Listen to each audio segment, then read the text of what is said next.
probably heard the term masking used before. This is when you have two different sounds that are happening at the same frequency. And it often causes these sounds to cover each other up and make it unclear. Now, obviously, this is problematic in a mix when you have a lot of different instruments and you want to be able to clearly hear all of them. Now, there's a number of ways you could fix masking. One way might be to change your arrangement. Another way might be to make sure that two instruments aren't playing at the same octaves. But if those don't work, you can always use an EQ to carve out complementary frequencies that are causing this phenomenon that we call masking. So let's take a listen to a track where we've got some masking happening and see if we can identify it and fix it with EQ.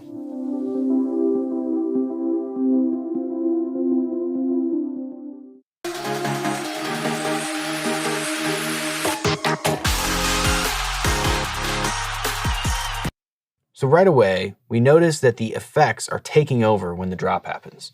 Now they're bringing a lot of really good energy to the track, so we don't want to turn them down too much, but we just want to carve out the frequencies that are problematic, which happens to be a lot of the mid frequencies. So let's try a cut there.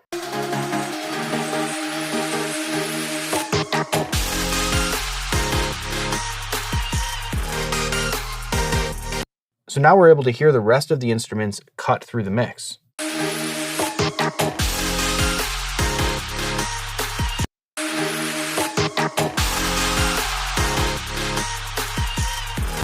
So by scooping out the mids here, we're preventing the masking, and we're not really losing any of the energy. Exactly. Everything is fitting together nicely. We don't have any buildup in the mids, any masking happening. Everything's clear.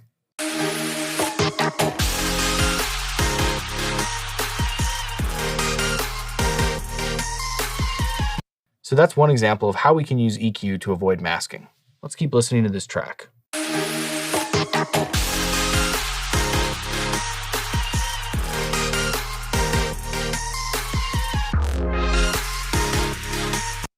So the vocal chop is really the forefront in the melody of this mix. Unfortunately, I think it's being masked by the synth. Let's try to carve out some frequencies of the synth with an EQ. So this masking seems to be happening in the upper mid-range.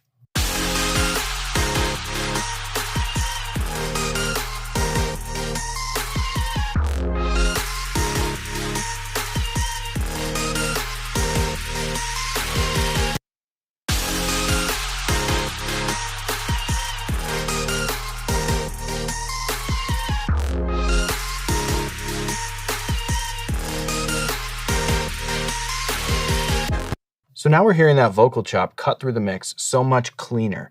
We're not getting the synth covering it up in these high mid frequencies.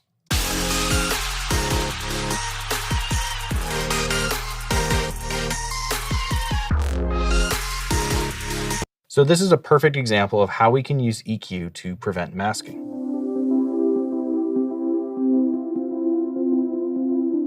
Try this out on your own mixes and look for some of the common offenders of masking. A lot of times, masking occurs with bass and kick, vocals and guitars, vocals and synths, really anything that sits in the same frequency range.